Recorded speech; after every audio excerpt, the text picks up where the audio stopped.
ఉన్న బంగారాన్ని విడిపించి ఆ రోజు ఆన్లైన్ రేటుకే మేము కొంటాం. Sharma gold company. Welcome to Suman TV. నేను మీ సుమన్ టీవీ. సో ప్రస్తుతం అయితే మనం చూస్తూనే ఉన్నామండి తిరుపతి ప్రసాదం, వాళ్ళ శ్రీవారి ప్రసాదంలో ఇవాళ మనం కనుక చూస్తే దానికి సంబంధించినటువంటి విషయంలో రెండు తెలుగు రాష్ట్రాల్లోనే కాదు దేశం మొత్తం కూడా చర్చ జరుగుతూ ఉంది. అయితే జరిగినటువంటి దానికి ఎటువంటి సూచన అటు గవర్నమెంట్కి ఏం చేస్తే బాగుంటుంది, అంటే తెలుగు రాష్ట్రాల్లో ఉన్నటువంటి గవర్నమెంట్ ఏం చేస్తే బాగుంటుంది, ద సేమ్ టైం దేశం నుంచి కనుక మనం చూసుకుంటే మనం చేయాల్సినటువంటి ఏ వర్క్ అయితే ఉంటుందో ఏ విధంగా చేస్తే బాగుంటుందో అనేది ఈరోజు మనతో పాటు బీజేపీ నేత మాధవీలత గారు ఉన్నారు. వారి మాట్లాడి తెలుసుకుందాం. నమస్కారం మేడం. నమస్కారం నాయన. ఈరోజు అంటే ప్రతి హిందువుల మనోభావాలు దెబ్బతిన్నాయి అనటంలో ఏ మాత్రం సందేహం లేదు. వాళ్ళ ఏపీలో అయితే చూస్తే అట్టుడిగిపోతుంది, దేశం మొత్తం దీని గురించి చర్చ జరుగుతుంది, తిరుపతి శ్రీవారి ప్రసాదం గురించి. మీ స్పందన ఏంటి మేడం దీని మీద? తమాషైన విషయం ఏంటంటే నాయన, మనందరం తెలుసుకోవాల్సింది వెంకటేశ్వర స్వామి శ్రీవారు అనే పేరుతో వెలసిన ఆ మహావిష్ణువు 7 కొండలను దాటి తిరుమలలో వెలిసిన ఆ మహానుభావుడు, ఆయన ఔదార్యం ఎంత గొప్పదో తెలుసా నాన్న.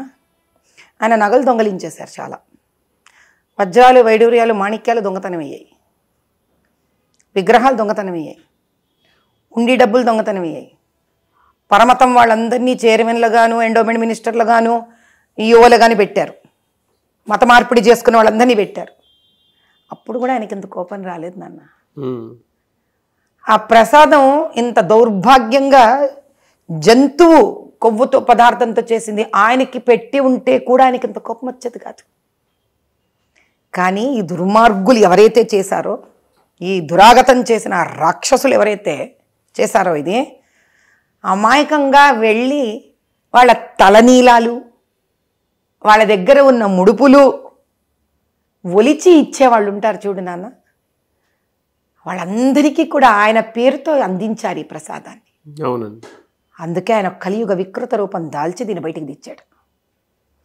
అన్నిటికన్నా మనమందరం తెలుసుకోని ఇంకొక అద్భుతమైన విషయం ఏంటంటే, ఈ సంవత్సరం రామచంద్రుడి ప్రాణ ప్రతిష్టాపన అయ్యాక 2 లక్షల లడ్లు అయోధ్యకు వెళ్ళాయి. అవును. అంటే దాని అర్థం ఏంటి?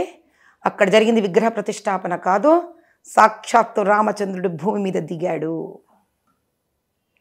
ఆయన రూపమైన అవతారమైన వెంకటేశ్వర స్వామి విషయంలో ఆయన వరకు కూడా వెళ్ళిపోయింది. కాబట్టి ఇది ఆయన పునః భారతదేశంలో రామరాజ్యం స్థాపితం చేయడానికి వచ్చాడు అన్న మాటకు తిరుగులేదు. ఇది ఇలా బయటికి వచ్చిన ఈ విషయం, ఇది కురుక్షేత్రానికి నాంది మాత్రమే, ధర్మయుద్ధానికి నాంది మాత్రమే. దురాగతాలు చేస్తూ హైందవులని రకరకాల మతాలకు మార్పిళ్లు చేస్తూ, ఆడపిల్లల మీద దురాగతాలు చేస్తూ, ఆడపిల్లలతో మత మార్పిళ్లు చేస్తూ, హిందువులను హింస పెడుతూ 62 సంవత్సరాల రథాలను కాల్చేస్తూ, రామచంద్రుడి విగ్రహాల తలలు తీసేస్తూ, పిఠాపురంలో కానీ విజయనగరంలో కానీ ఇవన్నీ దురాఘాతాలు చేస్తున్న వాళ్ళందరికీ ఏ మతమైనా భగవంతుడు సాక్షాత్తు దిగాడు, ఆయన ఇప్పుడు చూపించబోతున్నాడన్న దానికి పరమేశ్వరుడు భూమి మీదకి వచ్చాడని చెప్పడానికి ఇది ఒక పెద్ద నిదర్శనం. దీని మీద రకరకాల పాలిటిక్స్ అయితే చేస్తూ ఉన్నారండి, అంటే ఏపీలో జరిగేటువంటివి. దాని మీద మీ ఒపీనియన్ ఏంటి మేడం? మంచి మర్యాద, రాజకీయంలో రాజు ఒక చేయవలసిన క్రియ అంటే ప్రజలను సంరక్షించడం అనే దాన్ని కూడా మర్చిపోయి, డబ్బే సర్వస్వం అనుకొని గడ్డి తినడానికి కూడా వెనకాడని రాజకీయ నాయకులు ఇంతకన్నా బాగా ప్రవర్తిస్తారని ఏమనుకోగలుగుతాం నాయన. కానీ వాళ్ళందరికీ కుక్కకాటుకు చెప్పు దెబ్బలు అలాంటి ఒక సమాధానం ఉంది. నీకిది రాజకీయం, నీవో అది మీరో మీరందరో సంబంధం లేదు. నేను ఒక హైందవ స్త్రీలాగా మాత్రమే మాట్లాడుతున్నాను, నాకు ఒక పార్టీతో సంబంధం లేదు. మీరు చేసే దురాగతాలకి హైందవులు ఇస్తారు మీకు సమాధానం. దీన్ని రాజకీయం చేయదలుచుకుంటే దీని అర్థం ఏంటంటే, ఎంత పాపం అంటగట్టుకున్నారో అది సరిపోలేదు వాళ్ళకి. ఇంకా ఇప్పటికన్నా నోరు మూసుకొని దీన్ని రాజకీయం చెయ్యకుండా కూర్చోకుండా ఒక నిజం బయటపడితే గమ్మునుండాల్సింది వాళ్ళు. తిరుమల తిరుపతి దేవస్థానంలో అప్పటి తెలుగుదేశం పెద్ద మనిషి ఎన్టీ రామారావు గారు ఆ ఫ్రీ చూస్తున్నారా నాన్న మీరు, ఆ ఫ్రీ క్యూ, ఆ క్యూకి పైన కూర్చోవడానికి రూములు ఆయన కట్టించాడు.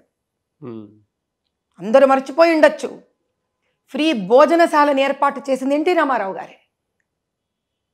కాబట్టి మాట్లాడేవాళ్ళు ఎన్నన్నా మాట్లాడచ్చు, కానీ ఇప్పటికైనా మతాన్ని రాజకీయం చేయకూడదు అని కనుక తెలుసుకోలేకపోతే భగవంతుడు కోపావేశాలలో క్రోధపూరితంగా ఈసారి ప్రజలను మోసం చేసినందుకు, భక్తులను మోసం చేసినందుకు, ఇంత దౌర్భాగ్య స్థితికి రాజీపడి డబ్బు కక్కుర్తి పడ్డారన్న వీళ్ళ సంగతి కనుక వీళ్ళకి అర్థం కాకపోతే ఈ పర్యవసానము దీని వెనక ఉన్న ప్రతి ఒక్కడికి చాలా భయంకరంగా ఉంటుంది.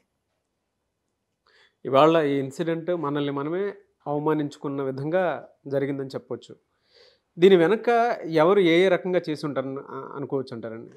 ఎవరు ఉన్నారు అనేది బహుశా అందరం కూడా సిబిఐ ఇన్వెస్టిగేషన్ జరగాలి అని కేంద్ర ప్రభుత్వాన్ని ప్రతి ఒక్క హైందవుడు నాకు తెలిసి ట్విట్టర్లో కానీ, ఇన్స్టాగ్రామ్లో కానీ, ఫేస్బుక్లో కానీ, ఈమెయిల్స్ ద్వారా కానీ, లిఖితపూర్వకంగా లెటర్స్ కానీ ప్రధానమంత్రికి, గృహమంత్రికి, అమిత్ షా గారికి ఖచ్చితంగా ప్రతి ఒక్కళ్ళు లెటర్లు రాయవలసినది.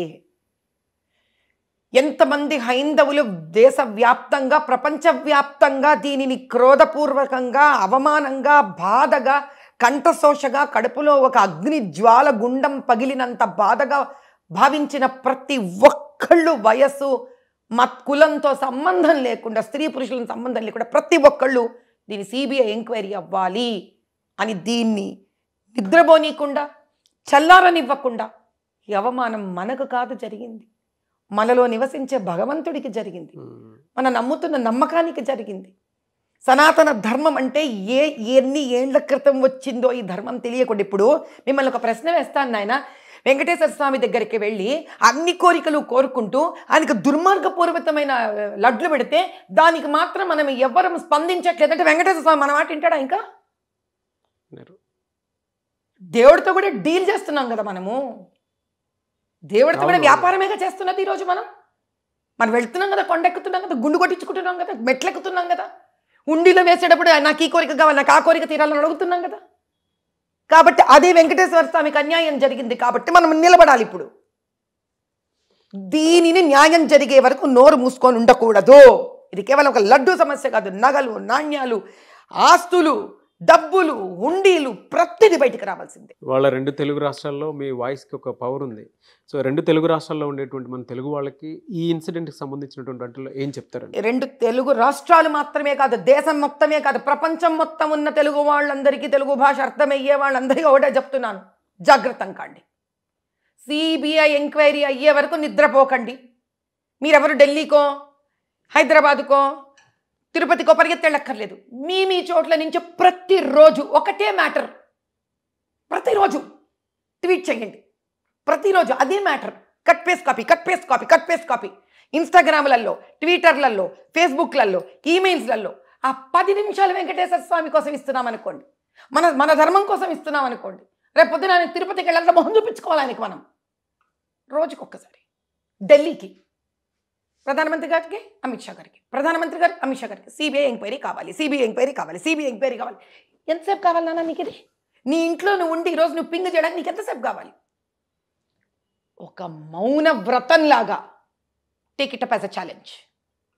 ఒక యుద్ధం ఇది, హైందవ యుద్ధం ఇది, హైందవ ధర్మ యుద్ధం ఇది. ఎలా చేయాలి యుద్ధం? చేయండి. ఇంత భారీ కుట్ర వెనుక నాయకుల నెగ్లిజెన్సీ ఎంతవరకు ఉందని అనుకోవచ్చు? నెగ్లిజెన్సీ కాదు నాన్న, నెగ్లిజెన్సీ అంటే ఏంటో చెప్తాను. సపోజ్ ఒక చిన్న బిడ్డ ఉంది మన దగ్గర, ఆ చేయి పట్టుకొని తీసుకొని వెళ్తూ ఉంటారు ఏ ఎగ్జిబిషన్కో, సంతకో, తిరునాళ్లకు. గబుక్కని పిల్ల చేయి వదిలేసి వెళ్ళిపోతుంది. అది నీకంటే నేను ఇటు గాజులు చూస్తున్నాను అనుకో, ఏ ప్రసాదం కొంటున్నాను, బిడ్డకి ఏదో బొమ్మ కొంటున్నా, ఆ దూరంలో ఉన్న పిల్ల చేయి వదిలేసి వెళ్ళిపోయింది, అయ్యో పిల్లని పట్టించుకోలే, అది నెగ్లిజెన్సీ నాన్న. మీ ఇంటికి ఎవరో వస్తారు, నువ్వు వాళ్ళకి భోజనం పెట్టాలి, నువ్వు వంట చేసేటప్పుడే చాలా డిసైడ్ అయ్యి అందులో పదార్థాలంతా కలిపి బాగా వంట చేసి నువ్వు వాళ్ళకి పెట్టావనుకో, నెగ్లిజెన్సీ ఎట్లయింది నాన్న? అందుకే పరభాషను మనం వాడకూడదు. నెగ్లిజెన్సీ అమాయకంగా చేసేది, తెలియనితనంతో చేసేది. ఇది నెగ్లిజెన్సీయా? ఇది దుర్మార్గము, రాక్షసత్వము, అవినీతి. రిపోర్ట్స్ చూసాక మీకు ఏమనిపించిందండి అసలు? నాకున్న వయసానికి ఎందుకు అడుగుతావు నాయన ఆ ప్రశ్న? నువ్వు ఎందుకు అడుగుతావు? దేవుణ్ణి కోరుకుంటున్నాను, అయ్యా సాక్షాత్కరించి వీళ్ళ నాశనాన్ని కోరుకోనాయన అనుకుంటున్నాను. నీ పట్ల, మా అందరి పట్ల మాకు తినిపించిన ఈ లడ్లు చేసిన మొత్తం టీం గ్యాంగ్ ఎంతుందో వీళ్ళని శపించు, వీళ్ళ వంశాలను శపించు. నేను తిన్నాను కదా ఆ లడ్డు, జీవితాంతం పూజా పునస్కారం చేసుకోవడం ఏంటి? ఆ లడ్డు తినేటప్పుడు నేను తిన్నాను, నాలుగు పరమేశ్వరుడు తిన్నాడు, ఆయన తిన్నాడే. ఏం చేయమంటావు? ఏం చేయమంటావు? రాజుల కాలం ఉండింటే పోయి అసలు గంట కొట్టి ఉరిదిగండ్రా విండి అని చెప్పి ఉండేదాన్ని రాజుకి. తమాష అయిపోయింది, వీళ్ళందరికీ తమాష అయిపోయింది. లేదు, భగవంతుడు ఊరుకోడు, ఖచ్చితంగా ఊరుకోడు. అయోధ్య ప్రాణ ప్రతిష్టాపన అవ్వడం ఏంటి, ఆయనకు 2 లక్షల లడ్లు వెళ్ళడం ఏంటి, ఇప్పుడు ఇది ఇట్లా బయటికి రావడం ఏంటి? కంఠశోష కడుపులో, అయ్యో ఈయన ఆస్తులు పోతున్నాయే, నగలు పోతున్నాయే, డబ్బులు ఇక్కడెక్కడికో వెళ్ళిపోతున్నాయే, వెంకటేశ్వర స్వామి కలియుగ దైవం ఎందుకయ్యా నోరు మూసుకొని కూర్చున్నావు అనుకుని రోజు బాధపడేదాన్ని నేను కొన్ని ఏళ్లగా. కొత్త ఆయన కళ్ళు తెరిచాడు, అన్యాయాన్ని బయటికి తీసుకొచ్చాడు. ఇంకా ఊరుకోడు ఆయన. హైందవులందరూ జాగ్రత్తం కావాలి, భగవంతుడు మన పట్ల ఉన్నాడు. కానీ ఇప్పుడు మీరు భగవంతుడు పట్ల ఉన్నారా లేరా అది మిమ్మల్ని మీరు ప్రశ్నించుకోండి. ఫైనల్గా ఒక క్వశ్చన్ మేడం, అంటే ఏపీ సీఎంకి మీరు ఎలాంటి సూచన చేస్తారు ఈ ఇన్సిడెంట్కి సంబంధించి? ఆయనని ఒకటే కోరుకుంటాను, అయ్యా మీరు ఈ విషయాన్ని బయటకు తీసుకొచ్చి మా అందరి నెత్తి మీద పాలు పోసారు, కానీ దయచేసి ఇది సిబిఐకి అప్పచెప్పండి, ఢిల్లీకి రిక్వెస్ట్ పెట్టండి. మీరు కూడా, మేము రకరకాల మీడియా ద్వారా మిమ్మల్ని బ్రతిమిలాడుకుంటున్నాము, ప్రాధేయపడుతున్నాము. మనందరం కలిసి అక్కడ ఇవ్వడమే కాకుండా తిరుమల తిరుపతి దేవస్థానంలో అసలు అపార వైష్ణవ ఆచారం ప్రకారం వాళ్ళు ముక్కుకి మూతికి కూడా బట్ట కట్టుకొని పరమేశ్వరుడికి నైవేద్యం అర్పిస్తారు. ఎందుకంటే ఆ వాసన కూడా వాళ్ళు పీల్చకూడదని అంత నిష్ఠతో చేస్తారు వైష్ణవులు ప్రసాదాన్ని. ఏమిటి కర్మ? అటు తిరుపతికి ఏదో ఒక చక్కటి సుముహూర్తాన్ని వాళ్ళు తీసి, పెద్దవాళ్ళు కంచి స్వామివారు, శృంగేరి స్వామివారు, అట్లా మనకి ఇదేంటి శ్రీకృష్ణ ఆచారం వాళ్ళు,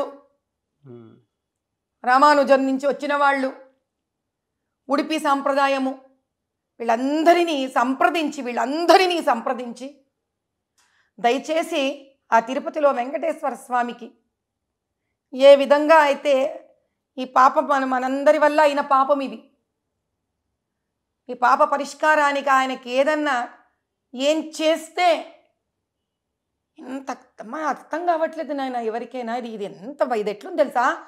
రాముడు మన విశ్వామిత్రుడు తీసుకొని వెళితే యజ్ఞ సంరక్షణకు పైన తాటకి మారీచుడు వీళ్ళంతా రక్తం పోస్తారు చూడు ఆ మహాయజ్ఞంలో. అలాంటి దుర్మార్గం ఇది, దీనికి శాంతి చేయాలి. సో ఆ రాష్ట్ర ముఖ్యమంత్రిగాని నేను ప్రాధేయపడేది మనస్ఫూర్తిగా నేను ఒకటే విన్నపం, ముందు దీనికి ఆ లడ్లను ఆపేసి దయచేసి 300 రూపాయలకి ఏ నెయ్యి రాదయ్యా, రాదు తండ్రి. ఇళ్లల్లో వాళ్ళు ఇప్పుడు ఆడవాళ్ళు మళ్ళీ పునః ఆవు పాలు, స్వచ్ఛమైన ఆవు పాలు తీసుకొచ్చి కిలో నెయ్యి రావాలంటే 3000 రూపాయల ఖర్చు అవుతుంది. 300 రూపాయలకి నెయ్యి రావడం ఏంటయ్యా అసలు? ముందు ఈ పదార్థాలను ఆపించి స్వామివారికి ఏం శాంతి హోమాలు జరగాలో, ఏం జరగాలో పునః ఒకసారి పెద్దలు మఠాధీశులను సంప్రదించాలని నా విన్నపం దయచేసి. డెఫినెట్గా అండి. థ్యాంక్ యూ అమ్మా, థ్యాంక్ యూ సో మచ్. నేను చేయగలిగింది ఒకటే, ఏదో ఒక శుభముహూర్తం తీసుకొని ఆయన కొండకు అలా నడుచుకుంటూ ఆయన కొండ ఎక్కుతాను. అందుకని నేను అర్పించగలిగిన భక్తి ఇదే. అలా భక్తులందరూ కూడా వాళ్ళ రూపంలో ఏదైతే చేయగలరో అలా మరి కొండ ఎక్కే ప్రయత్నంలోనో నీలాలో రకరకాలు ఉంటాయి, చేసి ఆ వెంకటేశ్వర స్వామిని క్షమాప్రార్థన కోరుకుందాం అందరం కలిసి. డెఫినెట్గా అండి. Thank you so much.